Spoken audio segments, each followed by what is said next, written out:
You're listening to the Journey podcast. The Journey is a ministry of Southcrest Baptist Church for those in college or college-aged. We hope this podcast helps you find your greatest pleasure and purpose in Jesus.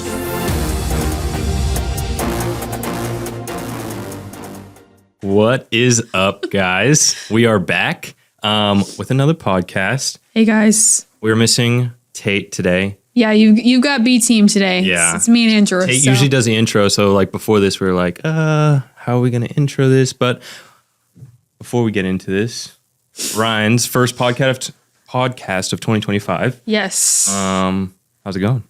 You know, it's going good. It's going as good as it possibly can. I started class yesterday, so I started before main campus. I'm not excited about school being back. Mm-hmm. But I also am because I like the structure, if that makes sense. Yeah. So, I don't know. But it's been good. Break Testing's done. Yes, y'all. Testing's done. I'm free again. Yeah. Kind of. But yeah, break was nice. But now it's back to your regularly scheduled program. Yeah. And so I'm not... It's just school. I don't know. But last semester. Last semester of college career. Yes, which that opens a whole other can of worms, but... Yeah. We'll save that for another podcast. So. Yeah.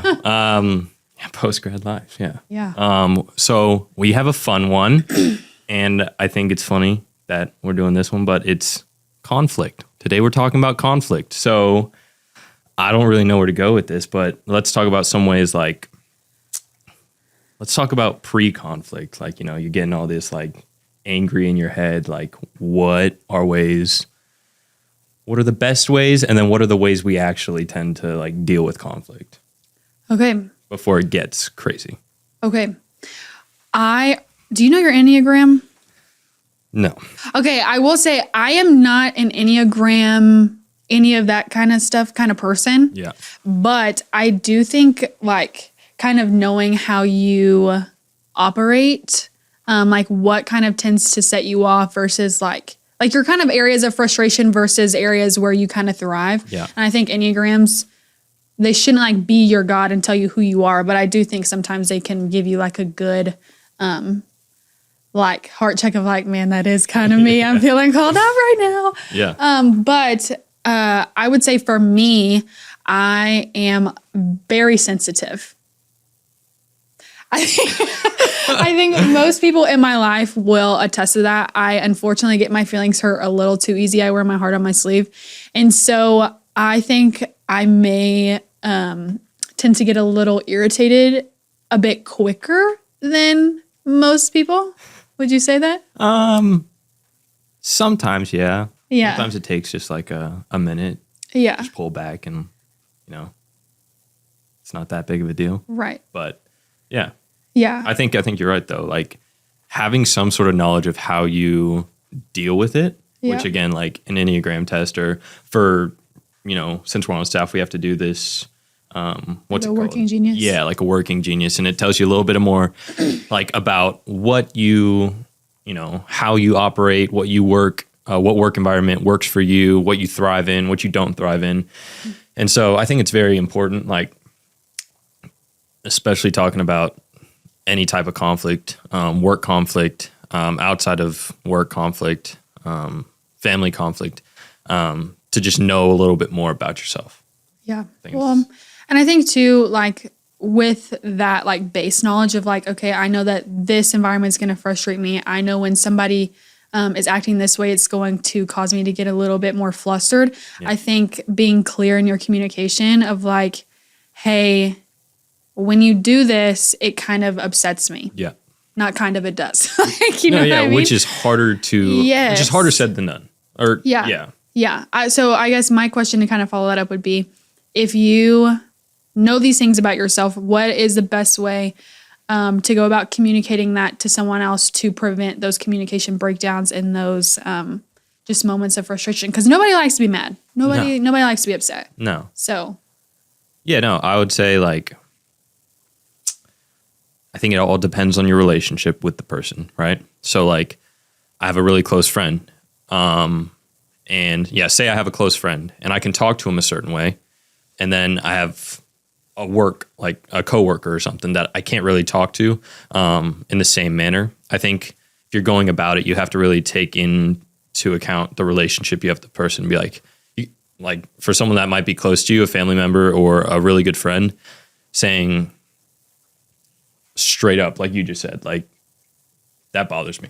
Please don't do that. That really irritates me. Even more blunt sometimes, where you have to code it differently when you're in a different context, right?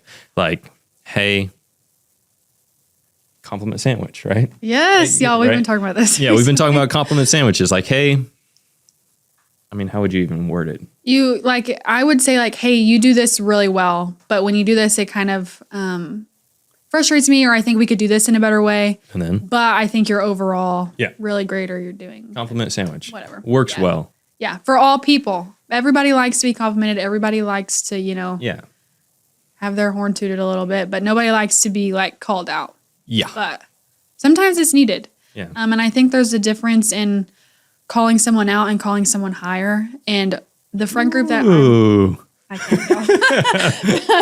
The friend group that I'm a part of, our community, we really try to put a heavy emphasis on that. Of like, hey, I'm not calling you out to like belittle you or make you feel bad. I'm calling you higher to make you look more like Jesus. And everybody knows that in the friend group. Yes. And so I think when you set that precedent, it's almost like those conversations are still going to be hard. They're always going to be hard, I think. But you have just, I guess, a softer heart towards those kinds of conversations and towards those people. Because they're not attacking your character. They're not trying to break you down, but they're actually trying to lift you higher, make you look more like the Lord, and make your overall relationship better. Yeah. And typically when it's inside like that circle of friends, like there's an understanding. It's like, hey, I'd rather you do this with me and we have this conversation than you go outside of this circle. Right. And it affects something larger, right? Right. Or like, to the public, right? Right. So, okay, that's how we would address conflict or, go about it. Let's talk about the amount of time maybe you need or the amount of time that someone would need to feel like, okay, I'm going to now go address this conflict. Okay. Do you mean like how quickly somebody will call things out? Right. Okay. Or like you personally, like, hey, right then and there. Because I know for me, conflict is like red alert in my brain. We have to fix this before anything else happens. Where some people are like, talk to me an hour, talk to me in a day, Yeah. Yeah. I guess I would start by saying conflict isn't necessarily a bad thing. And I think it's just something that we as humans just are going to experience. And I think, I think the Lord is with us in conflict. And I think he clearly shows us how to go about handling conflict. I think Jesus is our perfect example of what to do when you have, the world in your face telling you one thing, but you know that you stand firm on something else. And so I think when you're thinking about conflict and you're thinking about other people, I think it ultimately comes down to just like what the Lord commands us to do. He tells us the greatest commandment is to, love the Lord your God and then to love your neighbor as yourself. And people will know that you are a disciple of God because of how you love people. And so I think conflict is like the area that you can really be set apart and you can really be marked by the Lord is how you handle that. And so I think going back to your question, sorry, that was like a... No. I think it's loving to give people the time and space they need because like I said, I'm very sensitive and I tend to hold on to things a little bit longer than Andrew does. Right. But also you have to be mindful of not letting that person sit in bitterness and resentment because those seeds, once they're planted, they can grow and they can, take life and make you have this whole other side of your personality that you never wanted, that you never intended. And so I think, you need to be mindful of that, but you also can't let it go unaddressed. Right. If that makes sense. Yeah. No, 100%. I know between us two, like you said, when you get upset or something, my mind is like, oh my gosh, I did something wrong. Let's fix it as fast as possible. Where I've learned the way you operate now, just through spending time and, you know, everything, it's like, okay, probably, you know, might not be that crazy. She just like needs some time. And same for me. It's like, I can like, if I haven't talked about it or whatever, I can like, it's just a gate for the enemy. Just like lies like, oh, you know what? Probably worse than it is. Probably bigger than it is. This is the worst outcome that could possibly happen. And like you said, those seeds are planted and they're not addressed. And you haven't talked about it with anybody, let alone the person that actually, you know, the conflict might be with. I mean, that can open a lot of unwanted stuff. So, I guess whenever you are going to engage in conflict, which that sounds really like bad, but whenever you know you're going to have a difficult conversation, I guess, how do you know when it is time to bring something up, or if this is something that you just kind of need to let go because your own selfish like desires are the cause of it more so than somebody else's actions, if that makes sense. Yeah, and I think we can go back to the Bible when it says it's like, first, the conflict should be addressed with the person. And if not, then it says, bring a brother to go with you, right? I think a third party, especially in that, if you're feeling a certain type of way about it and you're like, you know, selfishly you don't want to, or you're feeling, again, a different type of way about it, go talk to a third party. Go talk to somebody wiser. Go talk to somebody, get perspective on the whole situation, right? But then to answer the first part of the question is like, when do I know it's time, right? I mean, I want to say that like you're not going to know the time. You're just kind of going to be prompted to like, hey, this has been on my heart a little too long. But also for like context, like I'm not gonna have a conversation, like a tough conversation, without giving it the time that it needs, right? So like I'm not gonna like, this goes into like the context, like I'm not gonna rush this conversation, or I'm not gonna say like, oh, whatever. I'm gonna give it all the time that it needs to either come to a resolution or to just talk about it with the person. So what about you? When do you know it's time to talk? To, what'd you say?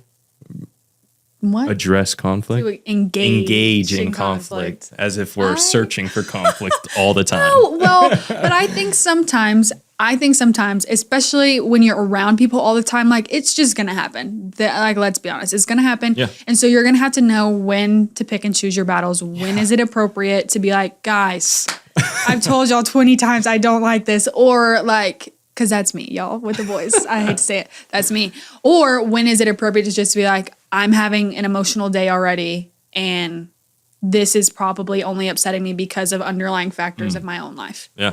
You know, and so I think for me, it's like I really have to be mindful in prayer and be like, Lord, is this like realistic for me to be upset about? Worth time. Yeah. Yeah. Or it's hard because it's like, I don't ever want to be frustrated, but it's just part of the human condition that like you're going to be frustrated. Sure. And so it's like, Lord, like help me know if like these feelings are warranted. Help me know if I'm being irrational, all that stuff, and give me perspective. Yeah. Like help me see the other side of the story that maybe I'm blind to, because I think a lot of times conflict comes from when you're not able to clearly communicate what you're already feeling, and then it results into this guessing game of, oh, well, they did this because they feel X, Y, and Z, and you're just kind of making things up. Yeah. And so just really being mindful in prayer of like, God, how do I address this? How do I do it in a loving way? Like, give me perspective, give me the eyes to see, the ears to hear what this person actually has to say. Yeah. Because kind of transitioning into like how to have successful conflict, it's like you need to listen to understand rather than like just speaking to be heard 24/7. Yeah. Like you need to hear where the other person's coming from, really like sit with that, pray about it, and ask that the Lord would soften your heart to like either like apologize, forgive. Y'all, forgiveness is hard. That could be a whole separate podcast. But I think like you really can't engage in conflict successfully, like without the Lord. And I think all the times about like when I would like be upset or get mad, like before I knew the Lord, like before I gave my life to Christ. Right. Woo, y'all, temper like that, temper like that. And so it's one of those things like over time and through the sanctification, like of your own life, I think that the Lord will make things, I don't want to say easier, but like you'll develop these skills. Well, I think you gain wisdom. Yes. Right. Yes. Yeah. The more conflict you engage in, Correct. the more conflict you that is just going to happen because we talked about it, the human condition, right? Yeah. It's just we're all made so differently, and you're fooling yourself if you think that you're not going to get into conflict. Yeah. And typically with the people you love most. I mean, because you're opinionated, another person's opinionated, it's going to happen. It's just going to happen. And I think, again, you're fooling yourself if you think you're going to walk through this life and everybody's going to agree with you and everybody's going to know how you work and everybody's going to know everything about you. Like, that's not the reality, right? Yeah. So, being self-aware is huge too. Yeah. And I think it's either like, if you think you're never going to have conflicts, you're either just assuming that everyone's going to agree with you or you're bending to what the world wants from you. And I think both of those are bad. And so I think it's one of those things like, which just can get into a whole other topic of like legalism and, Pharisee type behavior. But like you need to stand firm in what you believe and not be wavering. But you also don't need to point the finger at other people and be like, well, the Bible says that you should have done this this way. Right. And so that's why I'm mad. Yeah. Like I think you need to there's a way to speak the truth in love and have grace for people while also being like, I know what I believe. I know what the Bible says about me, but I also know what it says about you. Yeah. Like I know that you were made in God's image. And I still love you. Yes. Yeah. Yes. Being able to say that at the end of the day is harder. And I think the biggest thing is like separating like conflict. Like when you're in conflict, you're typically like angry, right? And I think being angry, you can be mad at someone without being angry, right? Like you can be like, you can disagree without being mad or have like an angry heart. Yeah. I mean, you think about like, I think about Thanksgiving dinner table. I mean, you're talking about people that have moved on from your life and now you're in different stages of life and you're all coming back for this one day. Yeah. And, plenty of different topics that can be brought up at the dinner tables, things that you wouldn't even think of. I'm talking for my Thanksgiving table, but I mean, there's just, and there's different personalities within my family. And so it's just like a great place for conflict to arise. And so to be able to say like, okay, and it's, again, easier said than done because a lot of the times I want to like, that's not real. That's actually not what it says to do. Yeah. That's actually not what it is. And these are people that are Christians, people that are not Christians, people that, are just, again, coming from all different perspectives. Mm-hmm. So we talked about knowing yourself in conflict itself. Let's talk about after conflict, post-conflict. Guys, this is the hardest part for me. So what happens when the outcome isn't necessarily what you wanted it to be? Man, that's real. And I think that honestly probably happens more than you get in your way. Because I think, at least for me, I always come into these kinds of conversations with a preconceived notion or almost a bias of how I think the conversation is going to go. And so then when it goes completely the other way, it's a humbling moment. Yes. Well, that, and it's just like sometimes what you want, even if it's a good thing, you're not going to get. Yeah. And so I think there's almost like this mourning factor to having difficult conversations sometimes of like I think in my head of like my personal conflicts that I've had with friends that maybe I'm no longer friends with anymore. It's like you really want to restore that relationship, but sometimes like that's just not what the Lord has planned. And that's okay. I think you can restore it, but move on. Yeah. And so we would restore it and I would want to continue, but it was obviously not, was good for me, what was good for that person, what was honoring to the Lord. And so you have to give things up sometimes with conflict. And I think that can be like something tangible, or it can be like your own selfish ambitions, your own emotions. And I think, after conflicts, like it's okay to be sad. It's okay to be hurt. But I think you can't stay in that place. Like you can't isolate yourself. You can't be like, okay, I had that hard conversation with Andrew, but I'm actually never going to speak to him again. I'll just look at him from across the hall and we'll be fine because we had the conversation and we said we were sorry. Yeah.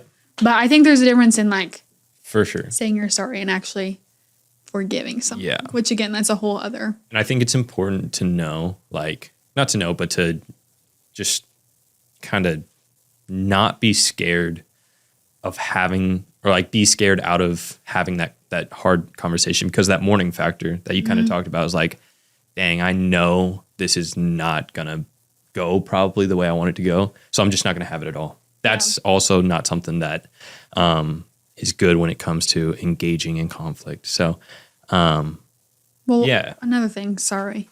It's okay. I think that, like what you were saying, it's like, I know that this is going to be hard, so I'm not going to surrender it to the Lord. When you do that, it almost makes it worse. Yeah. You trying to hold on so tightly, like you're gripping onto something. I won't let it go. I won't let it go. Yeah. It's just going to cause tension. It's just going to cause, anxiety, fear, frustration, all of those bad emotions. Yeah. Where it's like, it's going to be hard to like open hand, give it to the Lord, but like the Lord will bless you and honor you for being obedient to like what he's asking you to do. And I think that can also open a whole other can of worms of like, how do I hear the Lord? How do I know that this is from him and not my own selfish ambition? And to keep it really brief and short right now, I would just say pray. Yeah. Read the word, learn more about God's character and what he says, what he sounds like, so you're able to differentiate that. Yeah. But especially, for sure. I think it also, after the fact, since we're talking about post-conflict, you learn a lot about yourself. You learn even more about yourself in conflict. Yeah. And you learn what areas to guard your heart in, right? So it's like, okay, I learned now that just happened. That person you might see different, and that's okay. Again, it's not the outcome. It's not what you wanted to hear when you went to pray. It's not it's not the outcome that you wanted to sit with. If it were a perfect world, hey, conflict happens. Let's move on. Let's roll. It's all good. Let's ride. Let's ride. But yeah, Broncos Nation. Sorry. No, we're not doing this. Yeah. Anything else about conflict? I would just say embrace it. Do it when you have to. Yeah. Don't seek it. I mean, don't be looking for conflict every corner you turn. Yeah. I think that is what culture today, a lot of it is. If you disagree, you automatically have to get in conflict. You can disagree and not have conflict, but there are times when it's appropriate and necessary. So if that's you, have those hard conversations. You can do it. To wrap this up, though, I don't know when this is coming out, but TNG 2025. It's back, baby. It's back. We're back, and we're excited more than ever this year. Next Tuesday, which is what, the 21st? 21st of January. So if this gets out before then, pop in. We're just so excited to see everybody. We love y'all, and y'all are sent.